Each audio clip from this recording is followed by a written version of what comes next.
What's up everybody, welcome back to my channel, Danny FYR, Find Your Reason. I'm Danny B, aka Stan, aka whatever the you wanna call me. Anyway, for today's video I'm gonna be looking at a video. It's by Kid Nerd, so shout out to Kid Nerd, and it's London's postcode wars. Here in England we do have a lot of knife crime, and London is the capital of knife crime, you know. So we'll take a look at this one. It's I think it's about 12 minutes long, so we'll get, when I get there,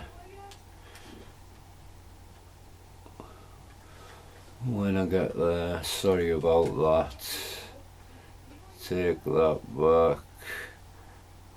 What's up guys, it's Kid Nerd here, back for another video. And today we're talking about London's knife crime problem. Sorry I'm sure about my UK viewers know about what's happening in London. Wasn't very but today I'll be prepared going into there, depth was about I? how serious the problem really is. But before we get into the video guys, please be sure to subscribe. We're trying to hit 20k by the end of the year, and also turn on post notifications for new content coming real soon.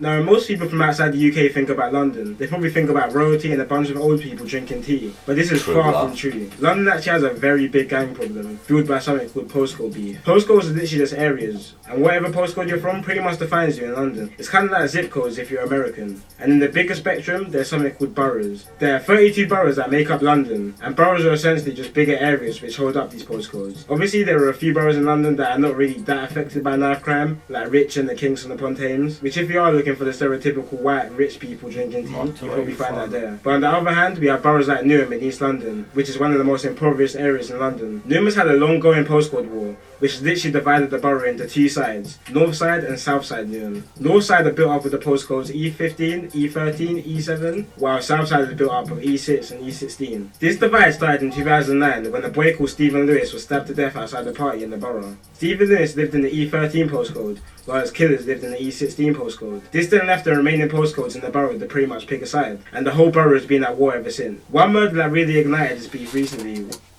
See, and I seem to find that whenever I'm watching things about gangs, it always seems to start over just one killing, and then it all just seems to erupt. The gang violence, the eye for an eye type attitude, and I mean that's why a lot of people just carry knives in England in general nowadays. That's how bad it has gotten, and that really was a 14-year-old called Corey Davies. A Range Rover circled the park twice in the E7 postcode before aiming a shotgun at a crowd of boys, including Corey. The boys started to run away, but Corey froze up and was shot in the head, while his other friend was shot in the leg. Corey grew up in council houses, which are pretty much houses for low-income families provided by the government, so his family would not have much of a choice on where they would be placed, and more than likely it would be in a high-life crime area, like E7 where he lives. This shooting was a retaliation hit from Southside members, after one of their members called Young Diz was shot and stabbed 16 times, but managed to survive. Young Diz actually made a drill song called Kermit after CJ was shot in the head to mock the situation. He also made a very rude verse in the song called Smoky Things, when he said, "They took two of my tunes down, mum kept shedding tears. Somebody tell her, I don't give a fuck that her son ain't here. Ever since her son got dropped, the whole block ain't done shit. And I was laughing when I saw the pic of her mum just bury her kid." Which is quite... ooh, that's hard, that, man. In a rhyme, yo, you've got to have some kind of empathy, man. You know what I mean? That's hard. That's tough. Son ain't here. Ever since her son got dropped, the whole block ain't done shit. And I was laughing when I saw the pic of her mum just bury her kid.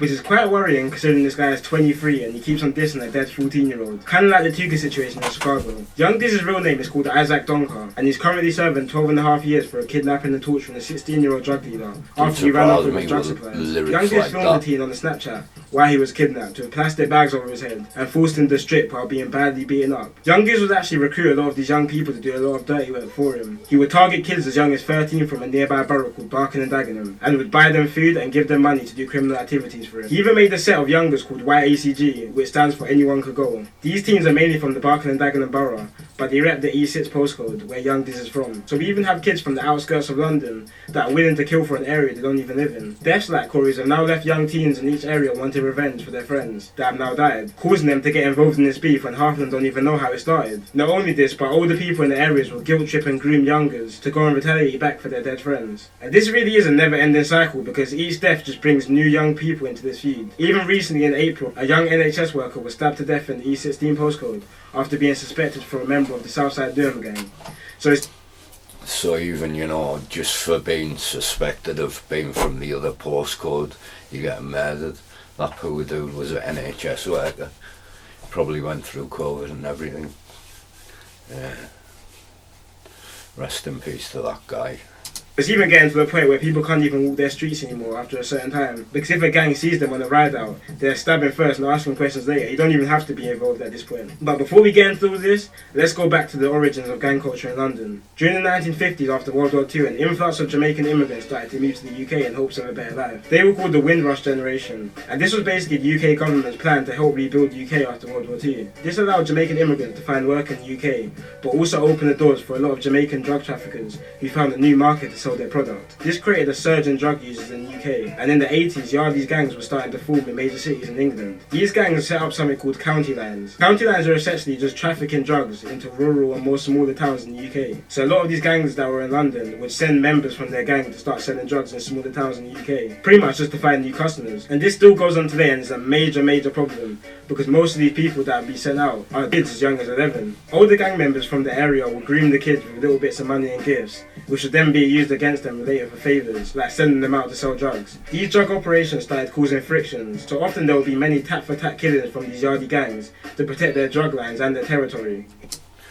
I live in the northeast of England in Middlesbrough, and I know for a fact that there's Yardie gangs operating even here.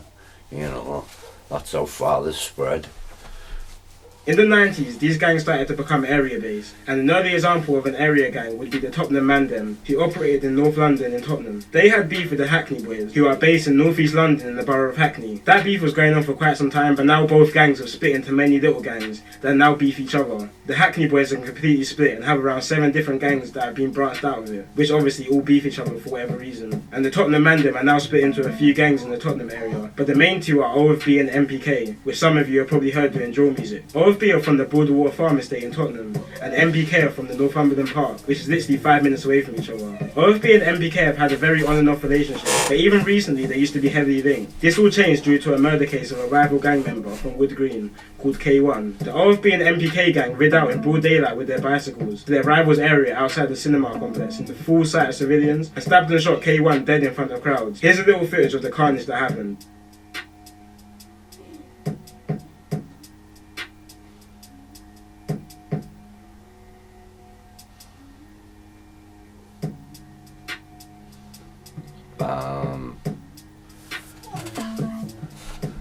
Shanked and shot the dude.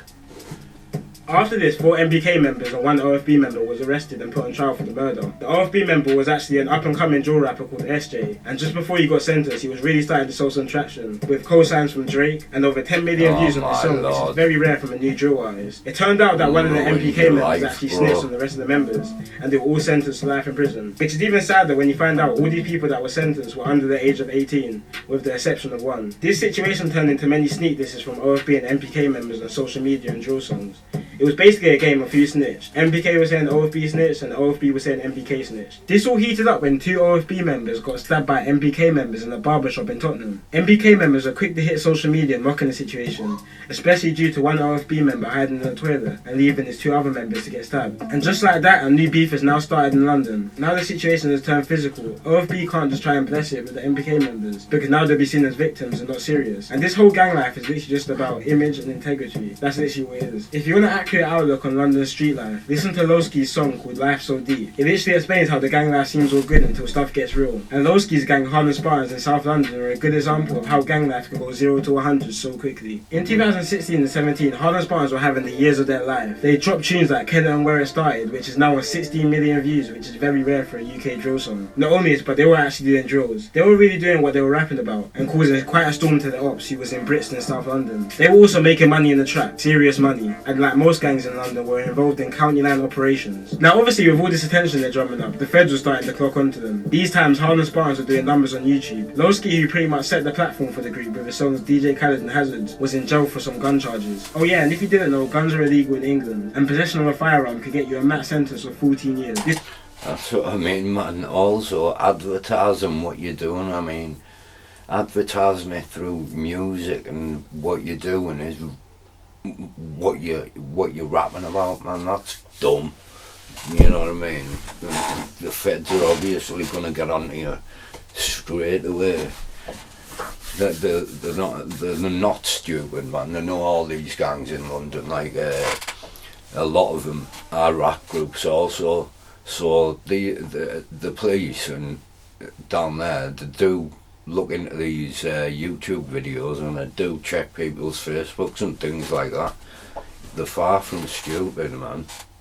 This makes guns quite scarce in England, and most guns you will find will probably be very rusty guns from World War II, or shotguns which farmers are permitted to own. That's the reason why knives are a more popular choice of weapon. But can you imagine if guns were legal in London? I think it would definitely be one of the most dangerous places in the world. I just want everyone to really just think about how tapped you have to be to stab someone 20 to 30 times. Like, I really do think it's a mental illness, but it's so normalised in London. So after Lowski, the next member of the rap group to go down was TG Million. He was arrested shortly after releasing the hit song Call Me a Spartan, which is on around 10 million views right now. TG Million was sentenced to 12 years for stabbing a rival gang member after a high-speed chase on his ops block. He is seen freestyling options on his Instagram, talking about how much damage he's done to the ops. But the gang life doesn't just stay on the streets of London. They follow you to prison as well. There's a video of rival gang members, including drill rapper Burner from Clapham Junction, absolutely destroying TG Million in prison. Like, I won't show the video because it is quite graphic, but you can easily find it online. And you almost can't even recognise him in the video. That's how badly damaged he is. And it's tough because most of these gang members end up in jail with their ops. There's literally no escape on road or in jail. And most people go to jail and leave with more beef than they came in with. We even see link-ups with different gangs in jail. Like the North London gang, Wood Green, linked up with the East London gang, ACG, in jail. And now they've inherited their beef inside and outside jail. Honestly, I don't even know how these gang members keep up with the UK. Like,